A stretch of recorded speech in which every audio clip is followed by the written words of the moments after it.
talk to you today about an issue that's obviously very important to you, engaging youth. And I want to pitch an idea that I have on creating institutional champions. I know you've gone through a very why-specific exercise yesterday, and then it's transitioned into today. I'd like to talk to you this more on a national scale here. I think this is an issue that I'm quite passionate about. It was mentioned that competitiveness was one of the files I handled. And I think this is something we all have to be cognizant as we go forward. So it's a very exciting time for youth. I think it was mentioned from the floor in the question session that we have some very interesting change happening here in our politics and also in our public policy. But I just want to temper that excitement for a second. We saw the media commentary through the election of how youth are going to matter this time. We saw these vote mobs, and I thought they were quite fantastic. But unfortunately, the exit polling from the election showed that youth are continuing to vote at the same rate as the previous few elections. And I also think as we transition away from elections and now into a governance cycle that's a bit more stable, we're going to realize that the bread and butter issues are not going to be how do we develop leaders for tomorrow. I think they're going to be more immediate challenges: healthcare, seniors, pensions, and such. But generally, I want to talk about youth as a broad demographic, but kind of narrow that down for you and speak a bit about young leaders. So when I say youth, please just take it as young leaders. If I can make some qualitative observations about youth in a macro sense, I would say that as a whole, we have some of the challenges as well that Ian talked about. We might not have the unemployment challenges among youth that say the UK does, but we do have, it is higher than the national rate. There's also an issue I see among youth today, which is underemployment. That's to say that youth are employed, but are we using their skill sets and their assets to the best of our organizational opportunities and abilities? So in the workforce, what are some of the dynamics that we see? And I think that I can generally speak about this being kind of on the cusp of still being in some of those definitions. I actually prefer Scott's definition of what a youth is, so I can stay in it for a bit longer. In the workforce, what I see among youth is there's less of a sense of career. There's more a sense of job. I'll just use myself as the example. I'm now on job 6, very soon to be job 7. In a very short time. So transient is a term that I like to use. And I don't use it as a pejorative. I think that is a positive. Youth want to experience a lot of things. I think we also see very high expectations among youth in the workplace, whether that's salary, experience, opportunity, travel. That's another trait that I see. I think some of the challenges that I outline, and I'm just going to start off with the challenges and then show you some opportunities that I see. I think these challenges in the public sector are actually much greater right now. Government has, in its management style, has not seen a generational shift, although the demographics are changing. Our senior managers in government, where I just came from and will be returning shortly, are on the cusp of retiring. We're seeing a lot of them staying on, not because they want to, but because they have to. Our system relies on that. Our succession planning in public sector is very, very weak. And the transient nature of youth also built into this, that if opportunities don't exist today, they're quite willing to move on very quickly. I think part of this challenge, if I can start transitioning, I know that we have a time limit here, but if I can start transitioning to some of the opportunities here, I think we have to be cognizant of what we're doing and what its strengths and weaknesses are. I'm quite impressed that the folks earlier mentioned that we have to embrace social media tools and the such, but I really want to temper the enthusiasm for some of these technologies. My friend here, Marshall McLuhan, who's also a University of Toronto guy, and the other faculty will not like that I'm going to say this, but I actually think he's wrong. I don't think the medium is the message when it comes to engaging youth.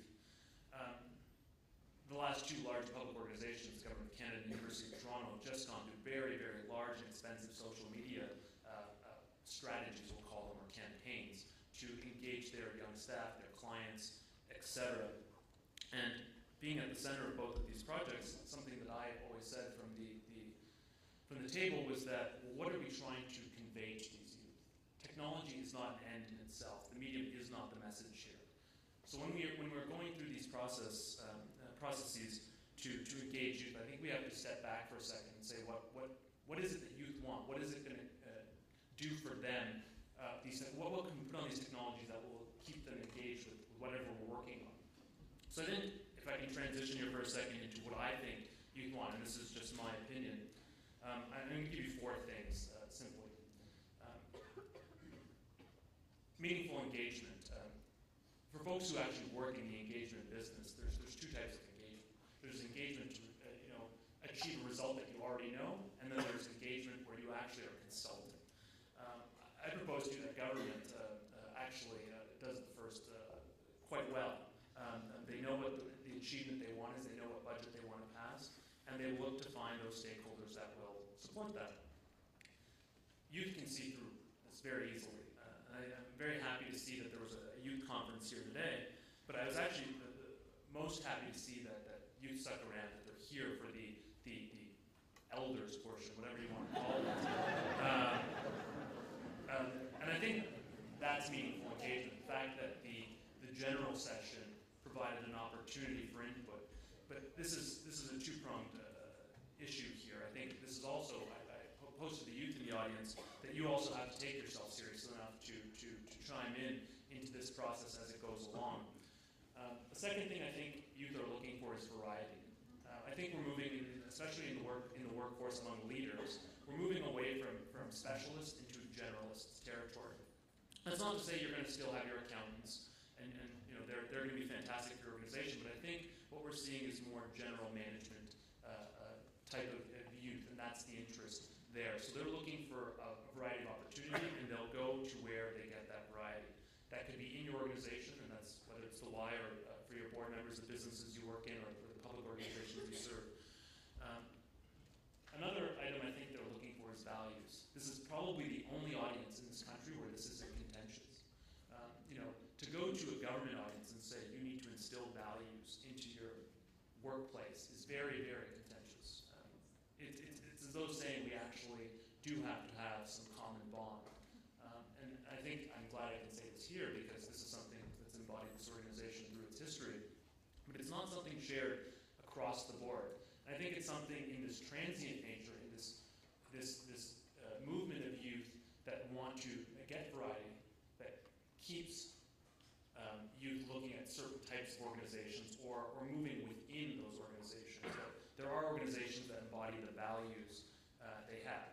That's not to say the private sector or public sector don't have values, but I think when I make this point about values, you also have to live those values. Many private organizations offer their senior employees a gym membership, but they might not actually give them time to ever use it. So, I think, to me, we also have to look at how values translate into practice. The 4th one is to be challenged. Again, these aren't mind-blowing here, but I think they're important. We all recognize that youth need to be engaged in the workplace, in organizations like this, but it needs to be, again, meaningful in the types of challenges we give them. I think we need to offer youth the opportunity to punch above their weight. In that fantastic introduction that I got, my Y life was left out. And I think of all those challenges and experiences that I had, the most meaningful out of all of them was my Y day camping experience. It taught me at the ripe age of 19 how to budget, how to hire, how to fire, how to take care of people's most valuable assets, not their RSPs, but their children. These are skills that the Y at the time took a very large risk on me. And I find in other large public organizations, whether those are privately held public organizations or governments, there isn't that same risk ability. And I think we need to look at strategies for that. So I've given you a very nice picture, but I'm very much, you can tell from my economics background, I like to see value. So what is in it for you? And I don't mean this broadly for you. If you're a business, if you're the YMCA, if you're a government. And we have a really big chicken and egg situation. I'm talking about very, very significant investment. I'm talking about serious risk here. But talking about the future of this country, the future of our competitiveness, and frankly, the people who are going to be paying for your social programming.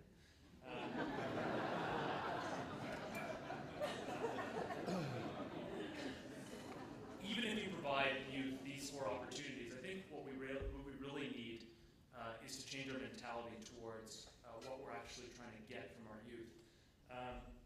If I could change an old adage from one of my favorite movies, they will still leave if you build it for them. And that's to say that you can create an environment that gives youth variety, that challenges them, and gives you everything that gives them everything they look for, and they will still leave. But the investment you put in them, you have to look at it as an aggregate, as a macro. And this is where I want to come to my point about building organizational champions. I haven't worked for the YMCA in over 10 years, and I still consider myself as much of an advocate for its values, for its institutions, for its programming. That's carried through between the university, which has some programming partnerships with Y, with my former employers and my future ones. It's an organization that I remind people when they're looking for a gym is one that they should consider. So what I mean by organizational champion is someone who it will be a lifelong advocate for what you're working towards. That chicken and egg situation I talked about is one worth investing in, that I fundamentally believe is worth investing in because it'll pay dividends down the road. Not if this person works for you, but they might become a client, a philanthropist, or any number of positions that you hold. So I hope that was interesting for you. For my session, I actually would like to just have a discussion. Frankly, I'd love to go to some of these other ones. So if I'm not there, I apologize. But I'm actually interested to hear from both the youth and the elders, and I'm somewhere in the middle, on how we can actually engage. Thank you very much.